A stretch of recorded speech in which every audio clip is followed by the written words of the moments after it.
Hello everyone, welcome back my channel. Last part में हमने सुना विभूषण बेंची की मदद से वैन पैलेस से बाहर निकलने में कामयाब हो जाता है और येलिंग के किसी पर्वत में वो जाकर छुप जाता है।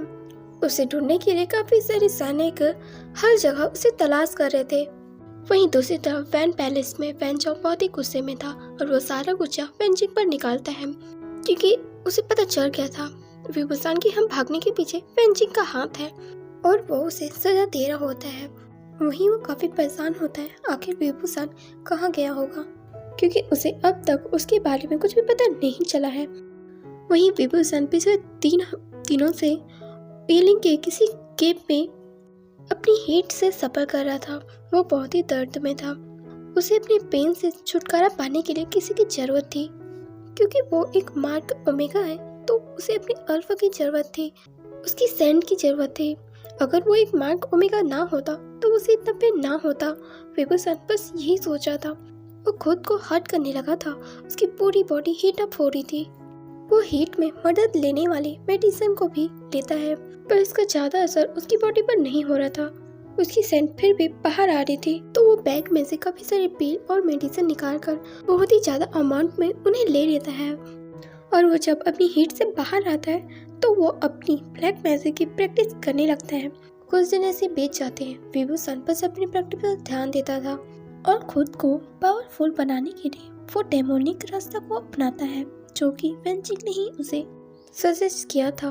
और वो ये बात जानती थी येलिंग में विभूषण को वो पावर मिलेगी जो किसी को भी डोमिनेट कर सकती है।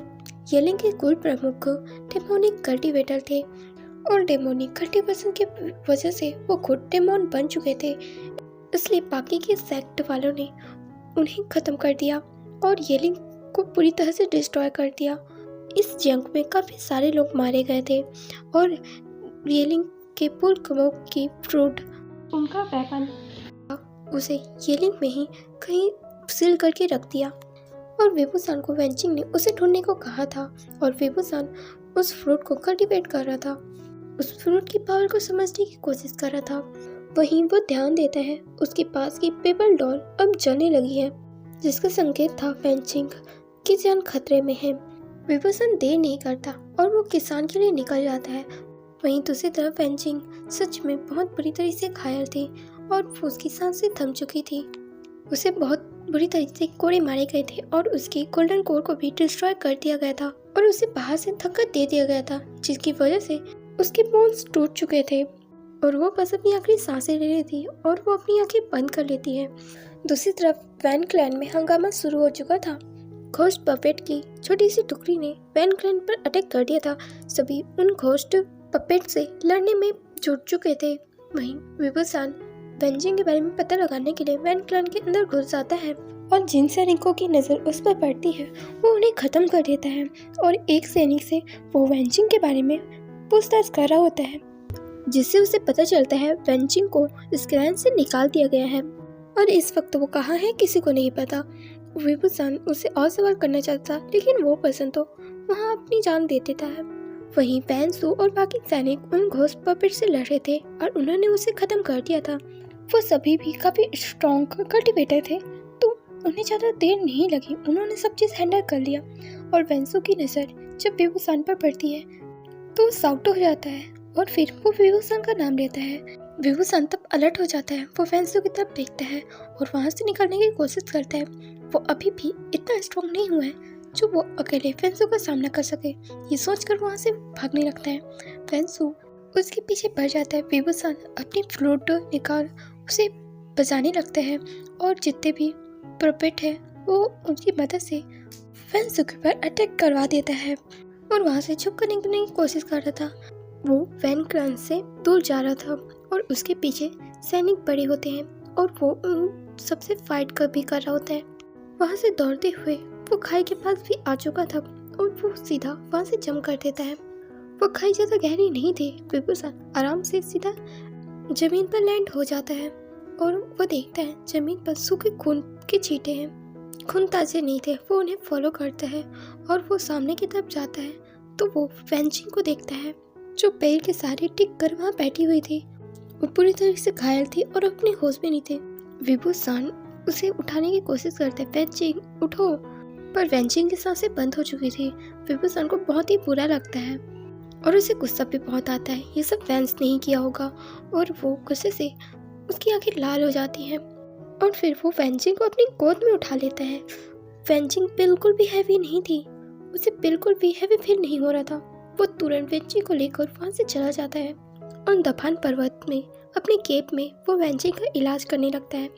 वेंचिंग के आसपास काफ़ी सारे तिलस्मान और फॉर्मेशन बनी हुई थी, जिससे विभूषण वेंचिंग को ठीक करने की कोशिश कर रहा था। ऐसा करते हुए उसे काफ़ी समय बीत जाते हैं और फिर वो कुछ सामान लेने के लिए दफान पर्वत से नीचे आता है।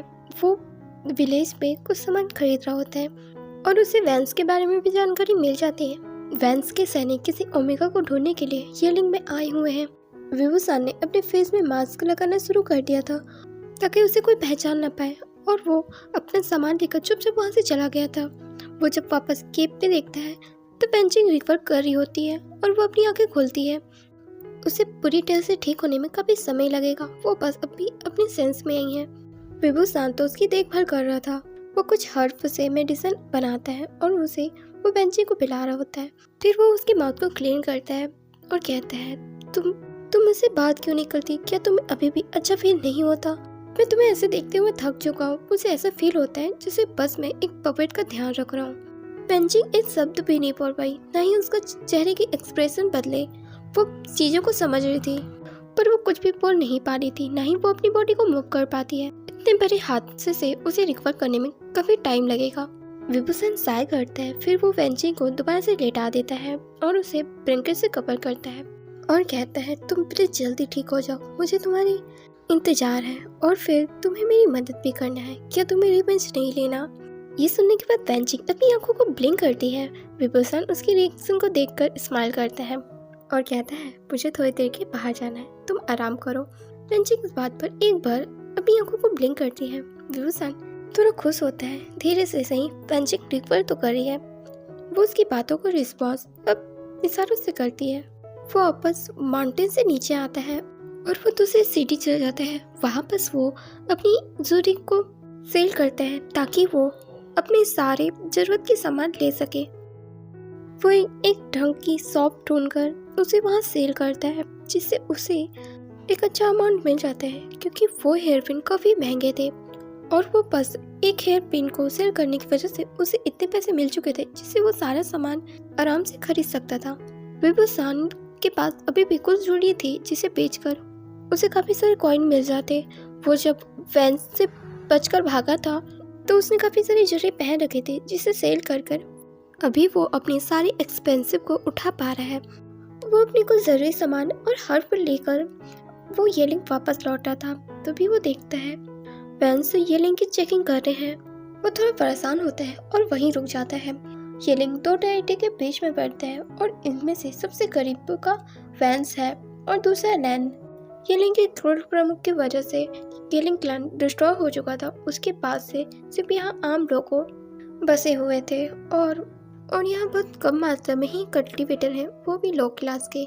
वेंस के कुछ सैनिक आम लोगों को परेशान करने लगे हैं। विभूषण को ये देखकर बहुत गुस्सा आता है और वो सामने आकर उन्हें रोकता है, तो वो सैनिक थोड़ा उस पर गुस्सा करते हैं। फिर उस पर ध्यान ना देकर वो सबसे कहते हैं, तुम लोगों ने इस ओमेगा को इस टेरिटरी में कहीं देखा है? वो ऐसा कहकर विभूषण की पोर्ट्रेट को सामने करते हैं। विभूषण की बहुत ही सुंदर सी पेंटिंग बनी हुई थी। विभूषण तो खुद की पेंटिंग देख मन में कहता है, ओ गॉड, ये मेरे अब तक पीछे पड़े हैं। वहीं एक पर्सन विभूषण की पेंटिंग देखते हुए कहता है, वो ये तो बहुत ही सुंदर है। वैसे क्या जितनी सुंदर इसकी पेंटिंग बनी है वो क्या पर्सन इतना ही सुंदर होगा? वो खुद से ही बात कर रहा था। तभी वेंस का एक सैनिक गुस्से में कहता है, तुम आखिर क्या नमसमरा बोल रहे हो? तुमने कहीं इसे देखा है कि नहीं? तो इस पर वो मना कर देता है। बाकी सब लोग भी उस पेंटिंग को देखकर कुछ न कुछ राय दे रहे थे। फिर वो वही कहते हैं, हमने इस पर्सन को कहीं नहीं देखा। तभी एक मिडिल एज की लेडी उस पेंटिंग को देखती है और फिर विभूषण की तरफ देखती है। उस लेडी को अपनी तरफ देखते हुए विभूषण सोचता है, आखिर वो मेरी तरफ इस तरह से क्यों देख रही है? फिर उसे याद आता है उसने तो उन्हीं से अपने लिए मास्क और कुछ कपड़े बोरो किए थे और उस लेडी ने उसे देखा था। जब उस लेडी से पूछा जाता है, तुमने इसे कहीं देखा था? तो लेडी पहले सवाल करती आखिर तुम सब इसे क्यों ढूंढ रहे हो, जिस पर वो कहते तुमने इसे कहीं देखा था कि नहीं, बस ये बताओ, तुम्हें सवाल पूछने की जरूरत नहीं है। और वो काफी हर्ष हो रहे थे। तो वो लेडी अपना मुंह बनाकर कहती है मुझे नहीं पता ये कहाँ है, और वो तो वहाँ से जाने लगी थी। तभी उनमें से एक फैन सैनिक उसे रोकते हुए कहता है रुको, हमने पूछा था तुमने इसे कहीं देखा है कि नहीं, फिर तुम ऐसा क्यों कह रही हो, तुम नहीं जानती ये अभी कहाँ है, इसका मतलब तुमने उसे देखा है, तो बताओ तुमने उसे कहाँ देखा। पर वो लेडी थोड़ा भाव खाती हुई वहाँ से जाने लगी थी।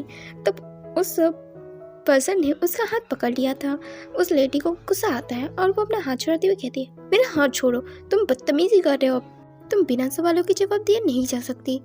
विभूषण ये देखकर तुरंत आगे बढ़ता है और उस पर्सन का हाथ उस लेडी से छुड़ा लेता है और उसे वार्निंग करते हुए कहता है तुम यहाँ किसी को भी ऐसे पसंद नहीं कर सकते, नहीं तो तुम्हारे लिए अच्छा नहीं होगा। तब एक वैन से नहीं कहता है आखिर तुम हो कौन और तुमने मास्क क्यों पहन रखा है, अपना मास्क हटाओ, क्या तुम कोई ओमेगा हो। इस पर विभूषण कहते हैं कि तुम्हें मेरी सेंट आ रही है ना, नहीं ना, और वैसे मैं वो पर्सन हूँ जिसे तुम लोग ढूंढ रहे हो, मैं उस पर्सन को बहुत अच्छी तरह से जानता हूँ। तभी एक सनी कहता है क्या तुम उस तक हमें ले जा सकते हो। विभूषण हमें से डराता है तो पैसों की एक थैली निकाल कर कहते हैं अगर तुम हमें उस तक पहुंचाओगे तो हम तुम्हें ये इनाम देंगे। विभूषण स्माइल करता है और उस थैली को जल्दी से ले लेता है। हाँ मैं तुम्हें पहुंचाऊंगा ना, चलो मेरे साथ। और वो सारे वैन्स को लेकर फॉरेस्ट में ला लेता है। तभी एक वैन सनी कहता है अगर तुम्हें उसके बारे में कुछ भी पता नहीं होगा और हम उससे नहीं मिल पाए तो देख लेना, हम तुम्हें ऐसे नहीं छोड़ेंगे। विभूषण तब स्माइल के साथ कहते हैं मुझे उसके बारे में बहुत अच्छी तरह से पता है, वैसे क्या तुम मुझे वो पेंटिंग दिखा सकते हो। अरे दिखाओ ना थोड़ी देर के लिए। वो ऐसा कहकर उस अपनी पेंटिंग को उसे छीन लेता है। हे फैंस का सैनिक चिल्लाता है। विभूषण कहता है वाओ कितनी सुंदर पेंटिंग है, आखिर ये मेरी पेंटिंग किसने बनाई। ऐसा कह वो स्माइल करता है और अपने फेस से मास्क को हटा देता है और उनकी तरफ नैरो आइज से देखता हुआ कहता है मुझे सैक्रिफाइस देने के लिए किसी की जरूरत थी और तुम सब मुझे मिल गए। और फिर बिना उनके रिएक्शन की परवाह किए वो उन्हें जान से मार देता है। ये सीन यही कट होता है। अगले सीन में देखते हैं विभूषण फेंचिंग से बातें कर रहा होता है। वो उसे बता रहा था उसने कैसे फेंस के सनी को खत्म किया है। ये सुनने के बाद फेंचिंग की आंखें थोड़ी बड़ी हो गई थी और फिर वो अपना हाथ उठाने की कोशिश कर रही थी तो विभूषण ये देखकर उसका हाथ पकड़ता है। फेंचिंग तब अपनी धीमी आवाज में कहती है विभूषण क्या तुम फैंस का अकेले सामना कर सकते हो। नहीं, तुम्हें साथ की जरूरत है। अब तक फैंसों को तुम्हारी लोकेशन पता चल चुकी होगी, वो कभी भी तुम्हें ढूंढने ये लिंक आ सकता है और ये लिंक के लोगों को भी खतरा है। तुम्हें ओल्ड ग्रैनी के पास जाना होगा, वो हमारी कुछ मदद कर सकती है। फैंचिंग वैन लेडी के पास जाने के लिए विभूषण को रास्ता बता देती है। उनसे मदद लेने के बाद विभूषण अपनी अनडेड आर्मी के साथ फैंस पर अटैक कर देता है। विभूषण अपनी डेमोनिक फूड को प्ले कर रहा होता है और सारी अनडेड आर्मी को कंट्रोल कर रहा होता है। वहीं उसके बाकी साथी भी वैंस के खिलाफ लड़ रहे थे जिनसे विभूषण ने मदद मांगी थी। विभूषण का सामना फेंसू से होता है। विभूषण अपनी घोस्ट पपेट को फेंसू पर अटैक करने के लिए कहता है। फेंसू पूरी तरीके से घोस्ट पपेट से घिरा हुआ था और उनसे वो फाइट कर रहा था। सब चीज विभूषण के कंट्रोल में थी। तभी वैन चाओ बैटलफील्ड में आ जाता है और अपने लोगों की हेल्प करने लगता है और विभूषण का सामना करने के लिए वो आगे बढ़ता है और कहता है विभूषण तुमने डेमोनिक पावर को अपनाया है, तुम्हें पता है इसका अंजाम क्या होगा। तुम्हारी पावर तुम्हें ही हर्ट करेगी। तुम अभी ही रुक जाओ, अभी देर नहीं हुई है, नहीं तो इसका अंजाम तुम्हारे लिए बुरा होगा। विभूषण कहता है मुझे अब किसी चीज़ की परवाह नहीं है, मैं बस तुम सब लोगों को खत्म करना चाहता हूँ। ऐसा कहकर वो ब्लैक बॉक्स से फेंचो के पर अटैक करता है। फेंचो डॉज करता है और उनके बीच फाइट स्टार्ट हो जाती है। विभूषण उसे डिस्टेंस मेंटेन रखने की कोशिश कर रहा था क्योंकि क्लोज रेंज फाइट में वो अच्छा नहीं है। पर कुछ समय बाद तो वैन चाओ उसे क्लोज रेंज फाइट करने लगता है और उसे धक्का दे दिया था जिससे वो जमीन पर गिर गया था। विभूषण पर हार नहीं मानता और वो फिर से खड़ा होता है, उससे फाइट करने लगता है और वैन चाओ थोड़ा वीक हो चुका था क्योंकि उस पर कर्ज भी लगा हुआ था जिस वजह से वो अपनी फुल पावर का यूज नहीं कर पा रहा था। और विभूषण इसी बात का फायदा उठाता है और वो वैन चाओ के सीने में खंजर घोंप देता है और फिर कहता है तुम्हें मरना ही होगा क्योंकि मुझे तुम्हारे बोन से आजादी चाहिए। ऐसा कह वो उसे धक्का देता है और फिर उसे घायल करके वहाँ से वेंसू के पास चला आता है और वो वेंसू को खत्म करता है, उस पूरी जगह पर आग लगा देता है जैसे वेंसू ने उसके साथ किया था। फिर भी उसे शांति नहीं मिल रही थी। हालांकि उसने अपना रिवेंज ले लिया है, पर जिन लोगों को उसने खोया है वो वापस थोड़ी ना आएंगे। वो अपसेट होता है, उसकी जंग तो अभी भी खत्म नहीं हुई थी। वैन क्लैन पर अटैक होने की खबर दूसरे क्लैन को भी मिल जाती है और उन्हें पता चलता है जिस कल्टीवेटर ने वैन क्लैन पर अटैक किया है वो एक डेमोनिक कल्टीवेटर है। तो वो सभी वैन क्लैन की मदद करने के बारे में सोचते हैं। उन सब की उससे अलायंस थे और वो सभी विवुसन को ग्रो करने नहीं दे सकते थे। एक डेमोनिक कल्टीवेटर उन सब के लिए खतरा था। विवुसन को उन सब से फाइट करना पड़ा था और ना जाने उसने कितने लोगों को मौत के घाट उतारा था। वो उन सब से आउट ऑफ कंट्रोल होकर फाइट कर रहा था। उसे बस लोगों को बस मारना था। वो जितना ही लोगों को किल करता था उतना ही उसकी पावर बढ़ती जा रही थी और बाकी क्लैन को उसका सामना करना बहुत मुश्किल हो रहा था। जिन क्लैन और लैंड क्लैन भी इस युद्ध में शामिल हो चुके थे। एक तरह से तो वहाँ वर्ल्ड वॉर की सिचुएशन आ चुकी थी। सिचुएशन बहुत बुरी होती जा रही थी। आखिर वो फाइट क्यों कर रहे उसे भी नहीं पता था। वो अपने कंट्रोल में नहीं था, पर वो अब चाहता था कोई उसे आकर मार डाले और इसलिए वो खुद को सरेंडर करता है। जब वो लोग उसे मारना चाह रहे थे तब वैन चिंग, लेडी वैन एक बहुत ही अच्छी हीलर थी। कल्टीवेशन वर्ल्ड में उनका काफ़ी नाम था क्योंकि वो एक जन्म से हीलर थी और ऐसा बहुत कम होता है। उन्होंने रॉयल फैमिली से रिक्वेस्ट की विवुसन को छोड़ देने के लिए, लेकिन रॉयल फैमिली ऐसा नहीं चाहती थी।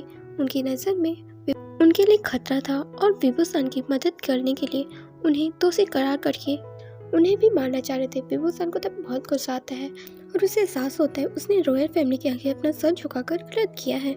अगर वो यहाँ रॉयल फैमिली के हाथों मारा जाता है तो उसके साथ देने वाले आम लोगों को भी जान से मार दिया जाएगा। ये उनके साथ गलत होगा और विवुसन वो नहीं चाहता था। जिन्होंने उसका साथ दिया वो उसे ऐसे मरने नहीं दे सकता और वो फिर से खड़ा होता है और सबसे कहता है वो यहाँ बस शांति चाहता है और इसलिए वो पीछे हट रहा है। पर अगर वो सब आगे बढ़ते हैं, मेरे पास फाइट करने के अलावा और कोई भी चारा नहीं है। फिर उन सब के बीच शांति समझौता होता है जिसमें विवुसन उन सारे कल्टीवेटर से कहता है वो कभी भी अपनी पावर का गलत इस्तेमाल नहीं करेगा और वो बस शांति से येलिंग में रहेगा। लेकिन अगर उसे कोई उकसाता है, उसके लोगों को परेशान करता है, उसके खिलाफ कोई साजिश करते हो तो वो उन्हें नहीं छोड़ेगा। वो सब भी मान चुके थे और किसान को उनकी हलावाली करके विवुसन येलिंग आ चुका था। उस दिन के बाद उस डेमोनिक कल्टीवेटर के बारे में दूसरे क्लैन को भी कुछ भी खबर नहीं मिली थी। तब सबको रेडी फील हुआ वो कल्टीवेटर उनके लिए कोई खतरा नहीं है। वहीं विवुसन पेंचिंग के साथ येलिंग में रहने लगा था और उन दोनों की बॉन्डिंग भी काफ़ी अच्छी थी।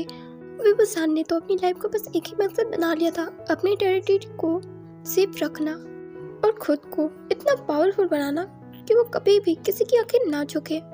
साल ऐसे बीतते रहे, उसके साथ काफ़ी सारे लोग जुड़ चुके, पर वो कभी भी नई शुरुआत वैसे नहीं कर पाया जैसे उसे करनी चाहिए थी। वो मूव ऑन नहीं कर पा रहा था। उसे अपनी फैमिली की काफ़ी ज़्यादा याद आती थी। उसकी लाइफ में हैप्पीनेस नहीं थी, पर हालांकि उसकी लाइफ में ऐसे लोग थे जो उसकी केयर करते थे, इंक्लूडिंग वैन चिंग जो अब उसे अपने छोटे भाई की तरफ मानने लगी थी। उसकी लाइफ बिना किसी परेशानी से चल रही थी और उसने काफ़ी सारे ओमेगा की मदद की जिससे उसने काफ़ी सारी सेक्ट को भी तबाह किया था और वो फिर से रॉयल फैमिली के नज़रों में आने लगा था और इसीलिए उस पर नज़र रखी जा रही थी। विवुसन को तब रॉयल फैमिली से काफ़ी चिढ़ होती थी और तब लैंसन ने भी उसे मार कर दिया था। विवुसन लैंसन से कहता है जब तुमने उसे मार किया था मुझे तुम पर बहुत गुस्सा आ रहा था और जब मुझे पता चला तुम रॉयल फैमिली से हो तो मुझे तुमसे और चिढ़ हो रही थी। मुझे परेशान करके रखा है उन लोगों ने मुझे, तो सारा गुस्सा तुम पर निकल गया। मुझे माफ़ कर देना, मैं गलत कर रहा था पर मैं अपने गुस्से को कंट्रोल नहीं कर पाता। I am sorry.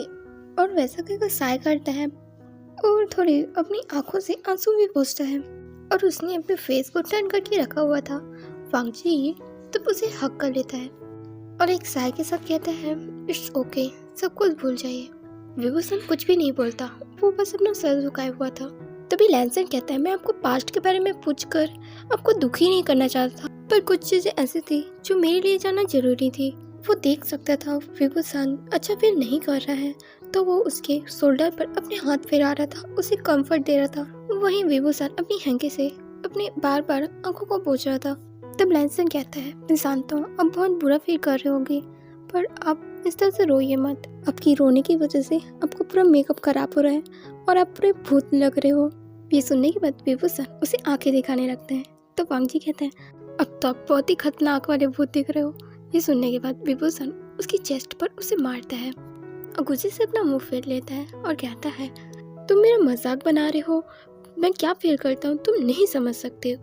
वांग जी साय करता है, वो तो उसका मुंह ठीक करने चाह रहा था बट उसने गड़बड़ कर दी। तो वो कहता है, मुझे माफ कर देना, क्या आप मुझसे नाराज हो। विभूषण नाम से हिलाता है। तो वांग जी कहता है, तो फिर आपने अपना फेस टर्न करके क्यों रखा है, मेरी तरफ देखिए ना। विभूषण तब भी उसकी तरफ नहीं देखता। तो वांग जी कहता है, वैसे मैं सोच रहा था अब अपनी टीनेजर में कैसे दिखते होंगे। खुद वैन एम्परर आपके प्यार में पागल हो गए। बेशक आप अभी भी बहुत ही ब्यूटीफुल हैं, पर अपने टीनेजर में आप इससे भी ज्यादा ब्यूटीफुल होंगे। वो एक टीनेजर विभूषण इमेजिन कर रहा था। तो फिर विभूषण कहते हैं, क्या तुम बस मुझे इसलिए पसंद करते हो क्योंकि मैं ब्यूटीफुल हूँ। जिस पर वांग जी कहते हैं, हाँ और नहीं तो क्या। फिर वो एक पोस्ट लेकर अपनी आगे की बात पूरी करता है। वैसे मैंने कई सारे ब्यूटीफुल ओमेगास देखे हैं, पर अब उनसे थोड़े अलग हो। अब में वो क्वालिटी है जो मुझे पसंद है। मुझे आपको प्रोटेक्ट करने की जरूरत नहीं है, बल्कि आप मुझे प्रोटेक्ट करोगे। अक्सर अल्फा को ही ओमेगा को प्रोटेक्ट करना पड़ता है। ओमेगा उतने स्ट्रॉन्ग नहीं होते हैं, पर आप बहुत ही स्ट्रॉन्ग हो और आप ज़्यादा चिपको भी नहीं हो। ओमेगा जिस अल्फा को पसंद करते हैं अक्सर उसे सेड्यूस करने की कोशिश करते हैं, पर आप ऐसे नहीं हो और यही वजह है जो मैं आपसे अट्रैक्ट होता हूँ। और आपकी सेंट वो तो मुझे फर्स्ट टाइम से ही ट्रिगर कर रही थी। आपकी सेंट में एक अलग ही बात है। आपकी सेंट बाकी रेड रोज की सेंट वाले ओमेगा से काफ़ी अलग है। इसमें एक मैजिक है जो मैं नहीं बता सकता। और आप बहुत ही ग्रम्पी हो पर बहुत ही काइंड भी हो। वांग जी तो यहाँ विभूषण से दिल खोल कर बातें कर रहा था। उसमें उसे क्या पसंद है क्या नहीं पसंद है वो उसे सब कुछ बता रहा था और विभूषण बस एकटक उसकी तरफ देख रहा था। और अब उसे अपनी ओर इस तरह से देखते पाकर वांग जी कहता है, क्या हो गया, क्या मैंने कुछ ज्यादा बोल दिया। विभूषण बस छोटी सी स्माइल करता है। तभी वैनचिंग वहाँ अचानक से आकर कहती है, हे विभूषण तुम क्या कर रहे हो। दोनों ही जाकर वैनचिंग की तरफ देखने लगते हैं। तो वैनचिंग कहती है, मैं यहाँ तुम्हें बस इन्फॉर्म करने आई हूँ, मैडम लैनी येलिंग की बॉर्डर तक पहुँच चुकी है, हमें उनके स्वागत के लिए तैयारी करनी है। आखिरकार वो गुजो की एम्प्रेस है और लैंसेल की मदर भी, तो उनकी खातिरदारी तो होनी चाहिए। तो विभूषण हमें सेल लाता है और फिर वांग जी से कहता है, वांग जी क्या तुम मेरी हेल्प करोगे। वांग जी स्माइल के साथ कहता है, ऑफ कोर्स। अगले सीन में वांग जी पेम्या और कुछ अल्फा के साथ एंट्रेंस के बाहर खड़ा हुआ था, जहाँ पर से मैडम लैनी का काफिला आता है। और फिर मैडम लैनी अपनी कैलेज से बाहर निकलती है। तब वो लैनसेन और बाकी सभी उसे ग्रेट करते हैं। मैडम लैनी नोट करती है और वांग जी के पास आती है। वांग जी स्माइल के साथ कहते हैं, मदर। तभी मैडम लैन उसके कानों को पकड़ लेती है और कहती है, तुम बदमाश शादी के बाद से तो तुम अपनी मदर को भूल चुकी हो, तुम्हें तो घर भी नहीं आना है। अपने लास्ट लेटर के बाद तो तुमने कोई लेटर ही नहीं लिखे। तो वांग जी कहते हैं, अय्या माम मेरे कानों को छोड़ दो। तब मैडम लैनी सबको देखती हैं जो उन दोनों को देखकर मंद मंद मुस्कुरा रहे थे, तो वो वांग जी को छोड़ देती है। तब वांग जी अपने कानों को सराहने लगता है। तब मैं आगे आकर मैडम लैनी को ग्रीट करती हुई कहती है, यू मैजेस्टी अब सफर से काफ़ी थक चुके होंगे, अब अंदर क्यों नहीं चलती, मास्टर आपका इंतजार कर रहे हैं। तभी मैडम लैनी कहती है, क्या तुम्हारे मास्टर इयरिंग लाजू है। तब मैं हाँ कहती है। वांग जी भी अपनी मदर को चलने के लिए कहता है। तो मिस लैनी उनके साथ चलने लगती है और उनके पीछे उनके कुछ सर्वेंट। मैडम लैनी वांग जी से मेमा को देखते हुए पूछती है, यही वो ओमेगा है जिससे तुमने मैरिज की है। वैसे ठीक ही है। तो वांग जी कहते हैं, नहीं नहीं वो नहीं है, वो बस मेरी सिस्टर इन लॉ है। वहाँ का सबसे अच्छा और लग्जरियस कॉटेज जो करीब भी था, वहाँ पर मैडम लैनी को ठहराते हैं। मैडम लैनी कहती हैं, तुम्हारा ओमेगा कहाँ है, मुझे उसे देखना है, वो तुम्हारे साथ क्यों नहीं है, उसे मुझे वेलकम करना चाहिए था, आखिर वो कहाँ है। जिस पर लैंसेट कहते हैं, मम अब प्लीज शांति से बैठ जाइए, तो वो आते ही होगा। तो वांग जी की मदर भी चेयर पर आकर बैठ जाती है। तभी वहाँ पर विभूषण आता है, वो भी बाकायदा चाय की प्याले के साथ वो उसे टेबल पर रखता है और मैडम लैनी को ग्रीट करता है। तो वांग जी कहता है, माँ कि विभूषण है मेरा ओमेगा। और उसे इस तरह से इंट्रोडक्शन देते हुए ना बहुत अजीब सा लग रहा था। आज तक उसकी मदर ने दूसरे ओमेगा से उसे मिलवाया है, आज वो किसी ओमेगा से अपनी मदर को मिलवा रहा है, और वो भी सीधा उसकी वाइफ है। वो थोड़ा नर्वस फील कर रहा था और साथ में ब्लश कर रहा था। वांग जी की मदर तो उन दोनों को घूर घूर के देख रही थी। तब तो विभूषण भी नर्वस फील करने लगता है। तो वांग जी की मदर अपने थोड़ा गला साफ करती हुई कहती है, तुम्हें अभी हमारे ट्रेडिशन के बारे में नहीं पता है, तुम्हें तो ये सब सीखना पड़ेगा, कैसे बड़ों के सामने बिहेव करते हैं। विभूषण को तो उनकी बातें कुछ भी समझ नहीं आती। वहीं वांग जी अपने मन में कहता है, प्लीज़ मॉम, विभूषण को ऐसा कुछ भी करने के मत बोलना जिससे उसे नीचा फील हो, क्योंकि वो भाई की ओमेगा की तरह चुप रहने वालों में से नहीं है जो अपने गुस्से को कंट्रोल कर ले। अब प्लीज़ मॉम, कुछ भी नहीं करोगे ना? आई लव यू, मुझे पूरा यकीन है। वो बार बार प्रेयर कर रहा था ताकि उसकी मॉम विभूषण को कोई उटपटांग कम करने के लिए मत बोले। शायद उसकी प्रेयर काम भी आई। वांग जी की मदर विभूषण से कहती है, चलो मैं तुम्हें हमारे ट्रेडिशन के बारे में तुम्हें बाद में बताती हूँ। तुम तभी विभूषण जल्दी से बोलते हैं, आप उसे आसियान बुला सकती हैं, क्या आप टी लेना पसंद करेंगी? वो उन्हें टी सर्व कर रहा था। तो मैडम लैनी कहती है, मैं तुम्हारी हाथ से बनी वाली टी नहीं लूँगी, मैं तुम दोनों से नाराज हूँ। तुम दोनों ने अपनी मैरिज में मुझे इनवाइट ही नहीं किया, आखिर इन्फॉर्म करने का क्या मतलब है? आखिर तुम दोनों को इतनी क्या चलती थी? और फिर गुस्से से अपना मुंह फेर लेती है। तब विभूषण कहते हैं, वांग जी को लगा आपको बिना बताए मैरिज करना अच्छा नहीं रहेगा, और इसलिए उन्होंने आपको इन्फॉर्म किया था कि आप बुरा ना माने। और आपकी बेटी ने मुझे इतनी जल्दी प्रेग्नेंट कर दिया था, और इसलिए मुझे उससे जल्दी से मैरिज करनी थी। मैरिज करते टाइम मुझे ये तक नहीं पता था ये कुसु का प्रिंस है। मैंने तो बस यही सोचा था वो वहाँ का कोई डिसाइपल है। ऐसा कहकर वो काफ़ी इनोसेंट सा फेस बनाता है। वही वांग जी तो शॉक्ड हो जाता है, क्या प्रेग्नेंट? कब से? मुझे इस बारे में पता क्यों नहीं है?